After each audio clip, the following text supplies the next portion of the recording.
Eh bien, vu les circonstances qui s'aggravent de plus en plus au niveau de la politique internationale, pourquoi ne pas essayer de comprendre au niveau astrobiotique ce qu'il se passe dans l'inconscient quantique de nos dirigeants et bien entendu notamment de Vladimir Poutine.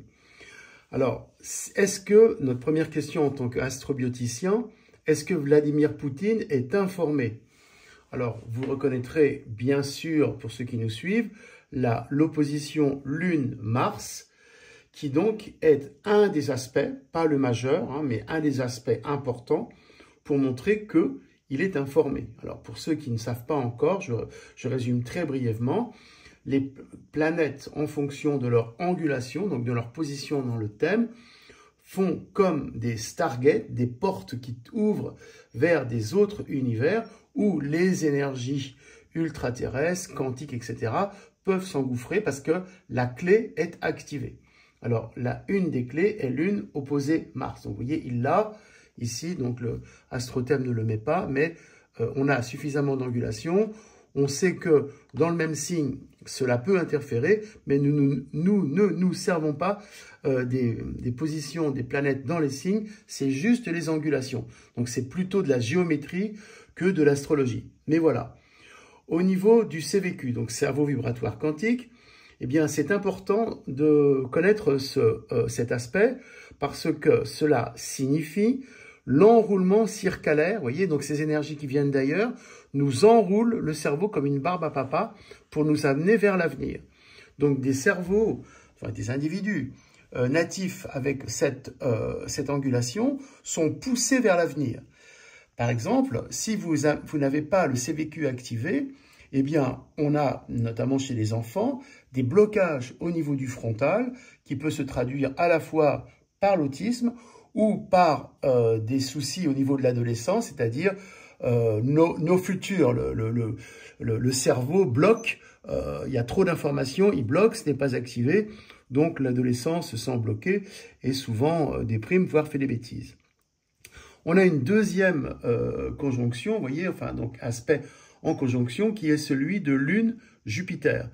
Donc Lune-Jupiter, c'est très important, surtout ceux qui l'ont, ça donne une connexion avec les mémoires akashiques de la médecine. Donc ceux qui sont liés avec, dans ces espaces quantiques autour de la Terre, où se côtoient les anciens médecins, mais bon, les médecins célèbres, notamment Hippocrate, etc. Donc ceux qui ont vraiment fait avancer la découverte du corps humain et la médecine, et lui, il l'a. Donc on est quand même avec quelque chose de très puissant. Et juste une parenthèse, on sait que la Russie est très très informée par rapport aux médecines du futur. Donc peut-être que lui est connecté avec ça. Maintenant, concernant sa santé, donc avant de voir toute la partie gauche, on voit que Vladimir Poutine a des douleurs, est un petit peu enflé, etc. Et je le sais de sources indiscrètes, il souffrait d'asthme quand il était petit. Nous a même procuré, je crois que c'était un peu pour le Covid ou pour une huile essentielle, je vous montrerai le flacon, donc c'était tout à fait discret et tout, de plantation de pins ou de choses comme les pins, si vous voulez, qu'il a personnellement pour faire ses propres huiles essentielles et soigner son asthme. Et ça, on le vérifie dans Lune Gémeaux. Vous voyez, les Gémeaux, c'est un signe de respiration, et il a la Lune qui est dedans. Et comme la Lune est en 8, il a des problèmes profonds au niveau de la respiration. Opposé à Mars, une inflammation, alors ça c'est de l'astrologie classique, probablement une inflammation au niveau de la respiration. Si par malheur, et ça doit être le cas d'après les médecins, donc mes médecins amis qui m'ont un peu expliqué leur point de vue, il a pris des anti-inflammatoires pour son asthme. Bon, admettons que les huiles essentielles n'aient pas suffi, des anti-inflammatoires. On a un blocage au niveau de l'immunité. Il ne faut jamais prendre d'anti-inflammatoires, d'ibuprofène, etc.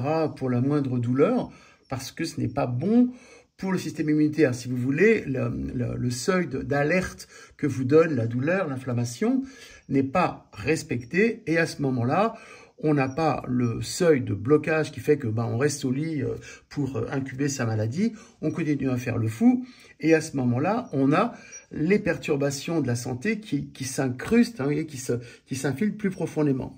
En plus, Lune est conjoint à Jupiter. Jupiter en Taureau. Donc, Taureau, c'est la gorge. Et on pense qu'il aurait, alors en fonction, vous savez, des reportages qu'on voit en ce moment, un problème de thyroïde. Alors, le Taureau, c'est la gorge, c'est la thyroïde. Et on peut très bien penser que c'est vrai. Donc, il a quelque chose au niveau de l'ORL, au niveau des poumons, de la thyroïde qui va pas bien.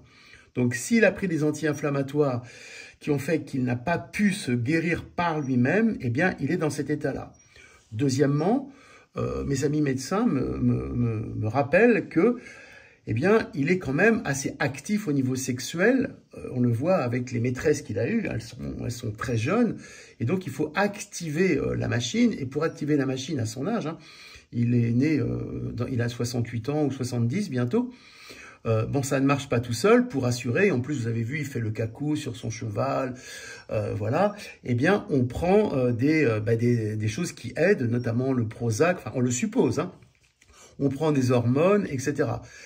On prend aussi de la cortisone, donc anti-inflammatoire, qui a la vertu d'augmenter un petit peu l'érection. Vous voyez, ça relâche un peu le système nerveux, et on sait que le système érectile vient d'un relâchement du système sympathique, hein. D'où des fois les problèmes des hommes qui ont un petit peu en stress quand ils ont séduit une fille. Ben, quand ils se retrouvent au lit, il faut faire toute la machine arrière, il faut tout relâcher pour que la houppette remonte, et c'est pas toujours le cas.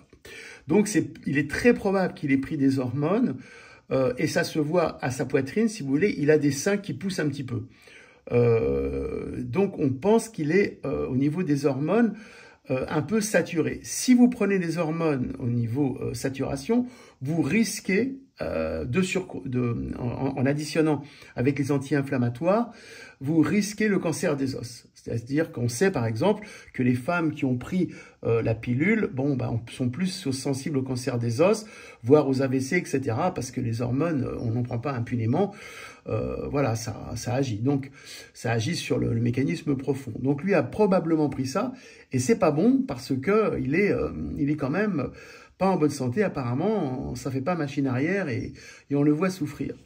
Maintenant, par rapport à ce que j'ai dit au niveau sexualité. Alors, juste une parenthèse, ça m'a un peu impressionné. Il a le même thème que moi. Alors, je vous passe juste vite fait mon thème. J'ai Vénus en Scorpion. Alors, je suis Balance. Alors, Poutine est Balance, ascendant Scorpion. Je suis Balance, ascendant Scorpion. J'ai Vénus en 1. Je suis donc Soleil Balance. J'ai donc une maison 12 chargée avec Mercure. J'ai Neptune conjoint Soleil. Bon, ça, c'est les générations. J'ai Saturne en 12, mais moi en Scorpion. Donc, on a quand même des choses assez proches qui me font bien décoder, si vous voulez, son mécanisme intérieur. Donc, lui, il est comme moi. C'est incroyable. Je trouve ça bizarre. Il a Vénus en Scorpion 1. Vénus en Scorpion en 1, on a une puissance génésique sexuelle assez forte. Et bon, on doit gérer ça. Alors, quand on est jeune et adolescent, c'est compliqué. Mais on a ça en nous. Vous voyez, on a ce moteur intérieur au niveau de la séduction, la puissance, etc. Ce qui, entre parenthèses, me donne cette force quand je suis en alchimie cellulaire pour les gens que je dois réactiver en CVQ. Il faut avoir des forces comme ça, des forces chtoniennes, comme on dit, hein.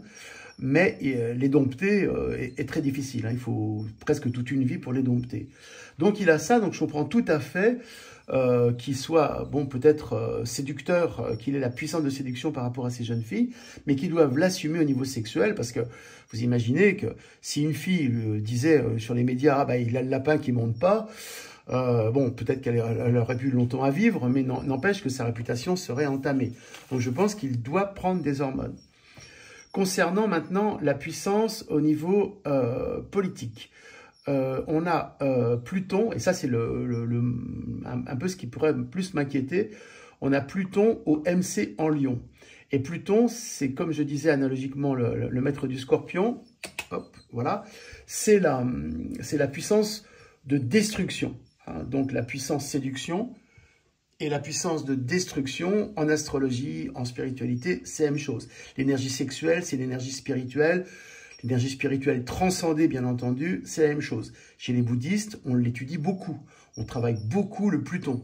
Le bouddhisme est une énergie plutonienne qui transcende vers l'éveil. Mais il faut passer par là. Il ne faut pas être des bini oui-oui, enfin de mon point de vue, à la messe en disant gna gna, tout le monde va bien, monseigneur. Oui, mais d'accord, non. Et c'est pour ça que les églises sont vides. Donc lui, il a ça. Et c'est vrai que l'ayant vécu, enfin, comment je veux dire, ayant goûté, ayant vécu, l'énergie orthodoxe, la tradition orthodoxe est très proche du plutonien. Donc il doit trouver quelque chose, un éveil dans cette religion qui lui convient par rapport à son thème. C'est pour ça qu'il est très croyant, mais quelque part il doit sentir que ça lui fait du bien au fond de ses entrailles. Mais ce qui se passe, on a cette menace nucléaire, mais moi je la trouve tout à fait avérée parce que Pluton OMC, c'est les forces qui arrivent du haut, alors c'est les forces du bas qui arrivent par le haut, donc il est envahi de forces de puissance, de modification, de destruction, de reconstruction. Hein, il veut annexer l'Ukraine pour faire la Grande Russie, mais en Lion, signe de feu, donc signe de la puissance du feu nucléaire. Et il a ça au OMC. Et il me semble que si on le titille trop, à mon avis, il lâchera la sauce. À mon avis, il lâchera la sauce. Alors, qu'est-ce qu'il a également comme planète intéressante par rapport à la politique, qui l'anime, hein, parallèlement à sa maladie et sa vie sexuelle? Il a Mars en Sagittaire.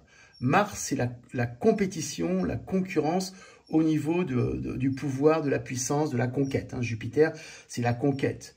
Par exemple, Jupiter, vous l'avez à la fois à la médecine, donc c'est la conquête de la santé. Vous l'avez chez les grands comme Alexandre le Grand.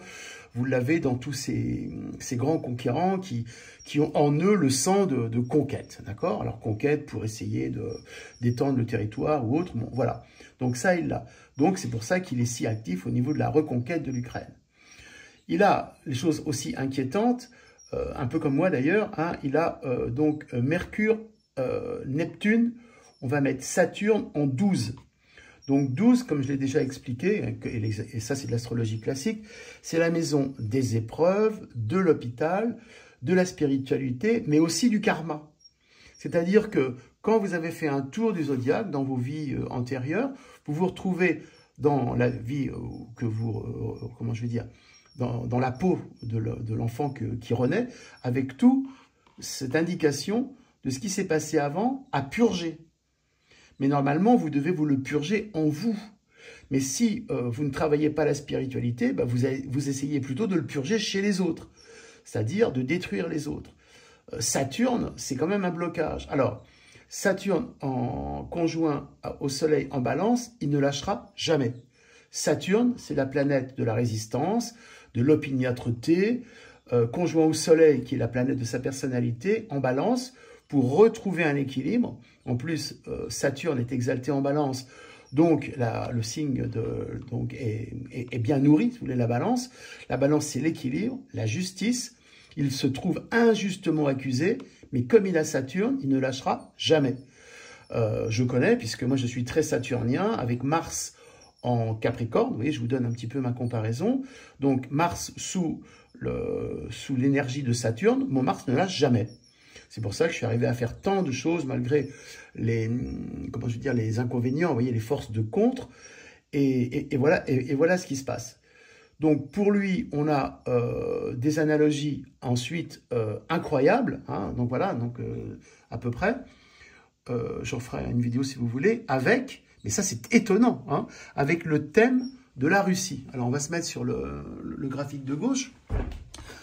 Alors pour ceux qui ne savent pas, l'astrologie classique, chaque pays a, en fonction de ses dates de création, en fonction des événements, un thème astrologique, un signe qui lui est attribué. Donc, vous allez regarder. Alors pour la Russie, le thème, donc c'est Astrothème qui le donne. Alors, je suis très fidèle à Astrothème. Voilà, on va voir. C'est un moment de création en 1863, hein, vous regarderez. Donc c'est très vieux, où la Russie a été créée. Vous voyez, les énergies ont fait que la Russie a émergé, on va dire, du chaos. Et regardez, alors le thème de la Russie, hein, donc le pays a Soleil conjoint Saturne, Poutine, Soleil conjoint Saturne, d'accord? Il y a une conjonction Lune, Jupiter pour la Russie, Poutine a Lune, Jupiter.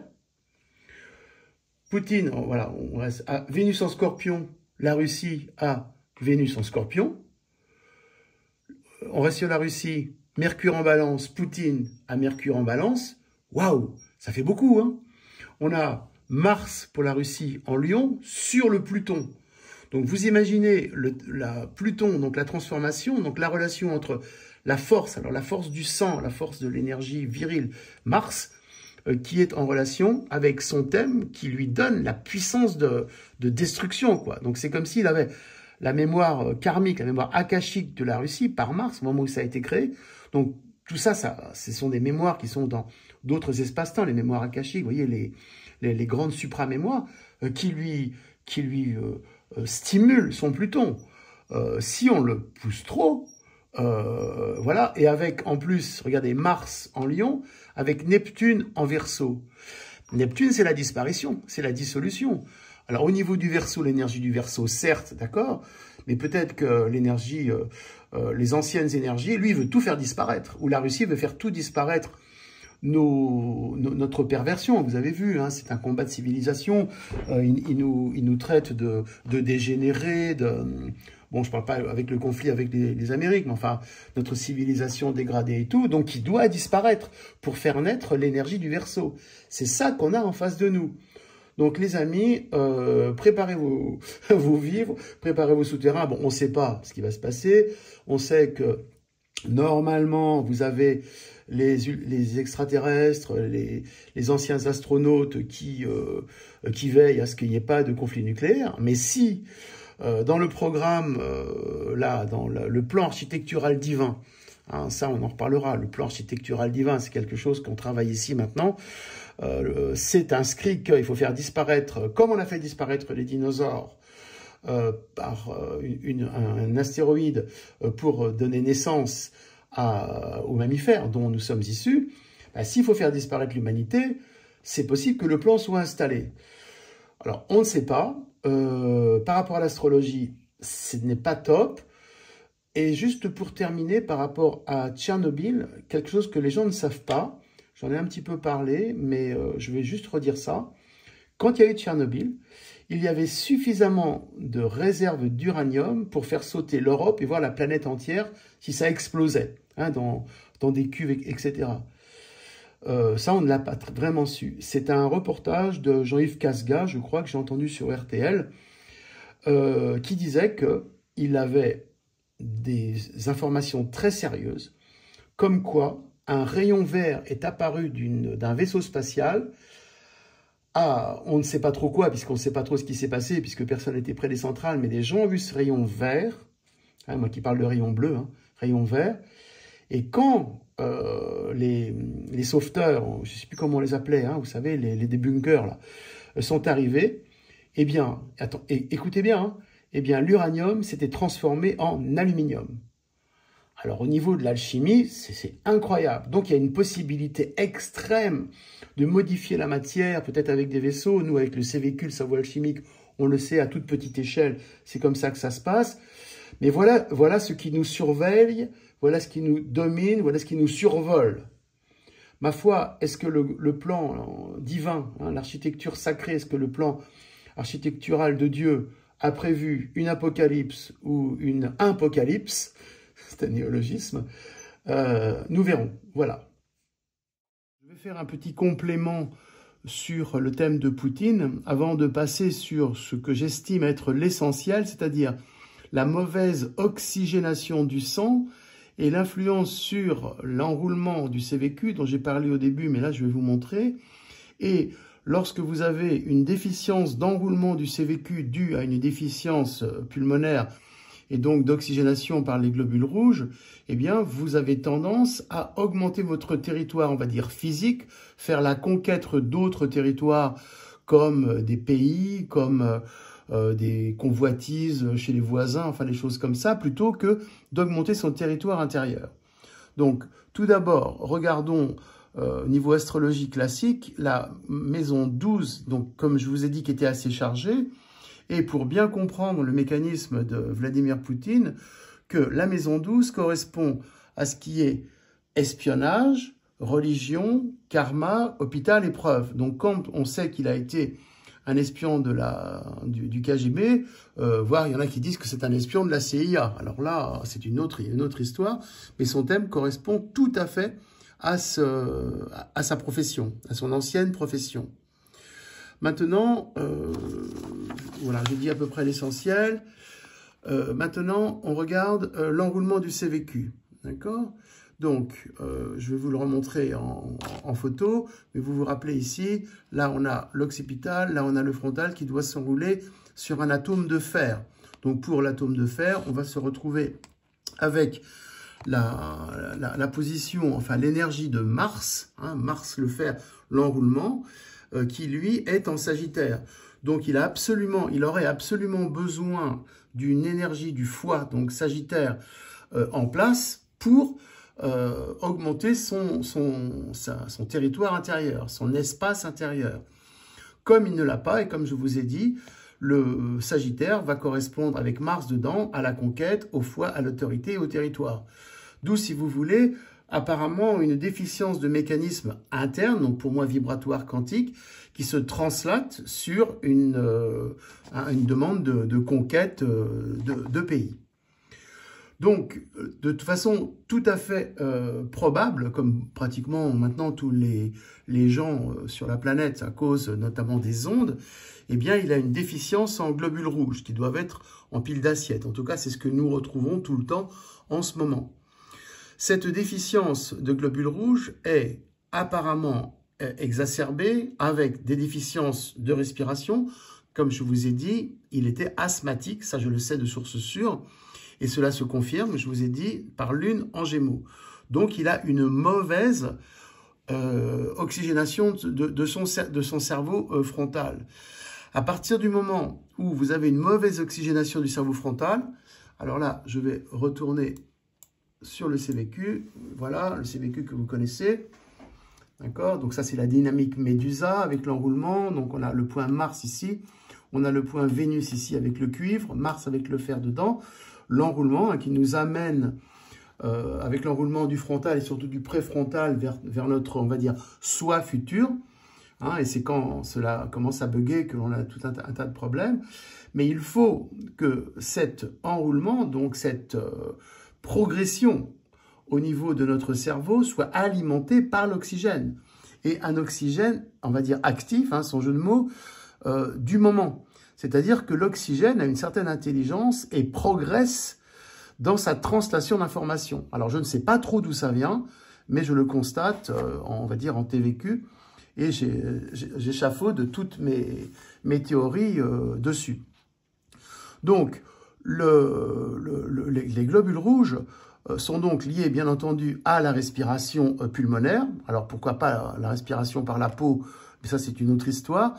La respiration pulmonaire qui doit donc être, on va dire, informée avec le mouvement circulaire pour que ça se passe bien.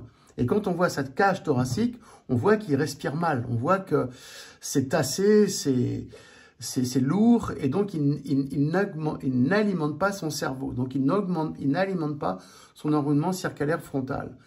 À ce moment-là, donc je vais me répéter, mais c'est valable pour tout le monde, hein, ce n'est pas que lui. Lui, c'est un exemple que l'on prend parmi d'autres, eh bien, le mécanisme d'espace intérieur, de projection vers le futur, mais dans un sens de développement intérieur plus que de conquête, à ce moment-là, on va dire par exemple le Mars, vous voyez, la flèche, eh bien, plutôt que de s'activer, vous voyez, va donc sortir sa flèche vers l'extérieur.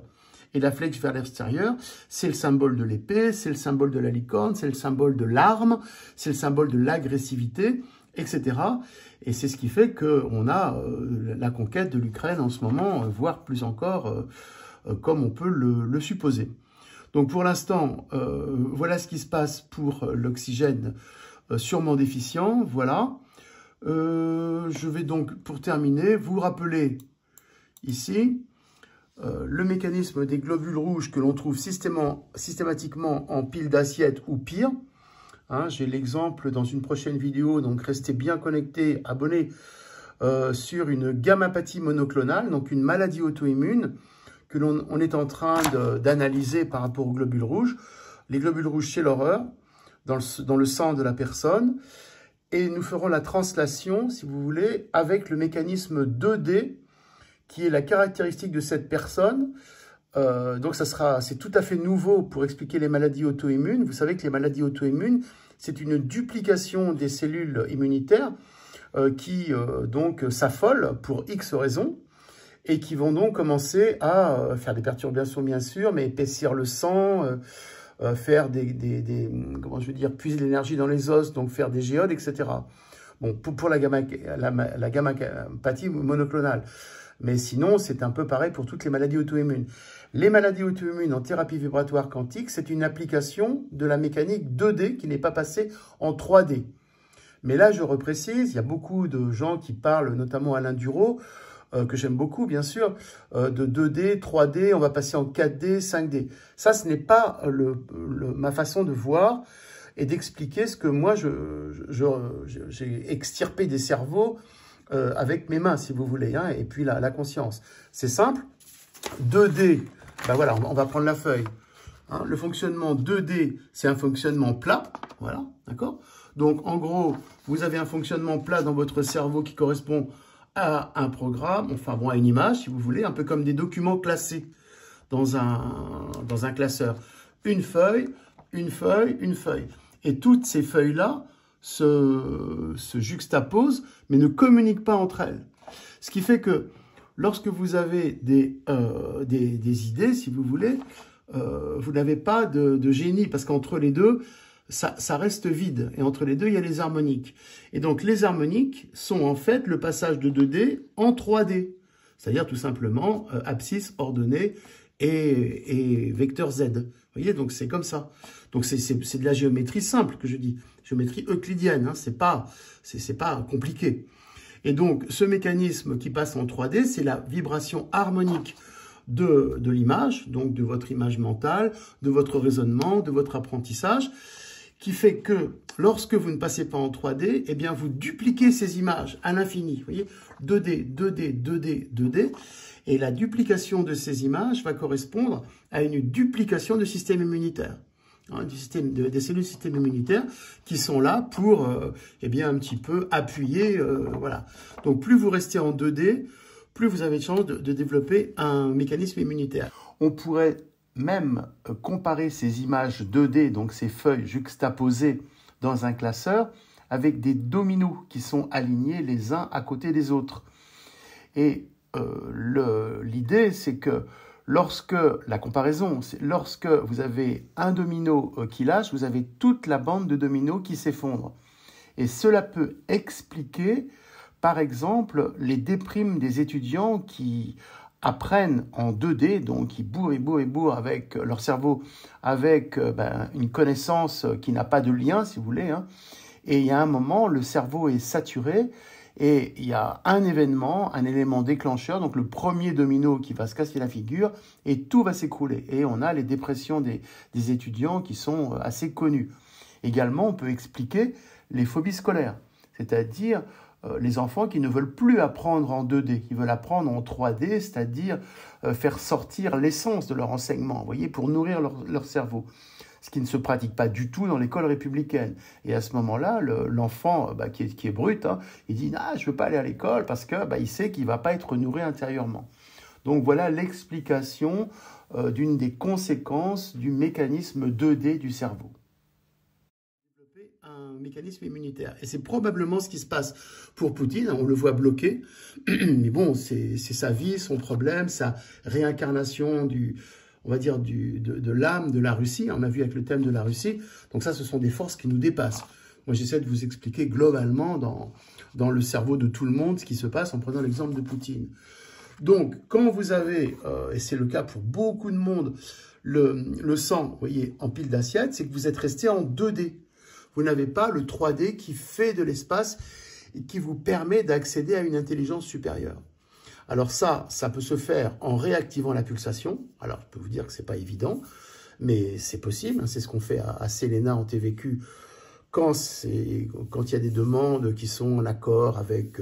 voilà, il y a pas mal de portes à ouvrir. Il faut montrer un peu patte blanche, parce que c'est quand même un gros boulot. Mais c'est comme ça qu'il faut comprendre les problèmes, la vie, l'évolution, vous voyez, par rapport à l'évolution. Ok, je crois que je vais terminer. Donc pour Poutine, c'est dit. Pour l'avenir de l'humanité, c'est dit. Hein, il faut passer en 3D. Il faut éviter les ondes. Il y a une super vidéo de Rock sur les ondes. Je vous la mets en lien. Regardez-la, c'est pas très optimiste, mais voilà, on arrive à s'en sortir quand même. Bon, voilà pour cette vidéo, capsule un peu longue, mais je crois assez indispensable pour montrer où nous en sommes actuellement. Eh bien, comme je ne retrouve pas dans les archives l'interview, ce qui est passé sur RTL, c'est moi qui vais tenter de lire l'article qui correspondait à cette interview. Voilà. Alors, il est écrit « Le 4e réacteur nucléaire a donc été partiellement endommagé par la vapeur surchauffée. Mais il n'y a pas eu d'explosion nucléaire, alors que 180 tonnes d'uranium enrichi se trouvent dans le réacteur dont la fusion sera plus tard avérée. Si l'explosion avait eu lieu, les experts considèrent que la moitié de l'Europe aurait pu être rayée de la carte. Il existe plusieurs théories pour expliquer l'absence d'explosion nucléaire. L'une d'entre elles envisage sérieusement l'aide qu'aurait apporté un objet volant non identifié, aperçu par des centaines de témoins dès la perte de contrôle du réacteur. Certains témoins prétendent que l'objet volant a stationné au-dessus du 4e réacteur durant près de 6 heures. D'autres, comme Mikhail Varitsky, présent sur le site avec son équipe aux premières heures de la nuit, ont aperçu une boule de feu de 6 à 8 mètres de diamètre qui volait très lentement au-dessus du 4e réacteur. Soudain, 2 rayons de couleur pourpre ont été lancés sur le réacteur durant 3 minutes. L'objet se serait ensuite éloigné en direction du nord-ouest. Parmi les événements les plus insolites, peut-être liés aux manifestations d'OVNI durant l'accident, un certain nombre d'entre eux sont demeurés totalement inexplicables. Par exemple, le couvercle du réacteur numéro 4, constitué de béton et pesant près de 2000 tonnes, a mystérieusement été soulevé et renversé sur le côté. La possibilité que le couvercle ait sauté suite à une pression de l'intérieur telle qu'une explosion est actuellement exclue, car si une pression de gaz avait été suffisante pour soulever une telle masse, elle aurait d'abord détruit les parois du réacteur, pourtant retrouvées pratiquement indemnes, sans la moindre déformation, et ayant conservé leur peinture ainsi que les graffitis des ouvriers tracés à la construction. Ce qui exclut par la même occasion une température supérieure à 300 degrés. D'autre part, les 180 tonnes d'uranium enrichi n'ont effectivement pas pu fusionner et créer une explosion nucléaire aux conséquences dramatiques, tout simplement parce que l'uranium a mystérieusement disparu. Autour du réacteur, on retrouvera toutefois une dizaine de tonnes d'aluminium, dont la présence aussi mystérieuse que la disparition des 180 tonnes d'uranium invite à une réflexion, voire une corrélation. Peut-on parler de transmutation ou bien le plus gros de l'uranium a-t-il été éloigné par les ovnis? Il est intéressant de noter que 3 ans plus tard, le 16 septembre 1989, le 4e réacteur, pourtant recouvert d'un sarcophage de béton, laisse soudain échapper un rayonnement dans l'atmosphère. Quelques heures plus tard, un objet volant inconnu sera observé au-dessus de la centrale.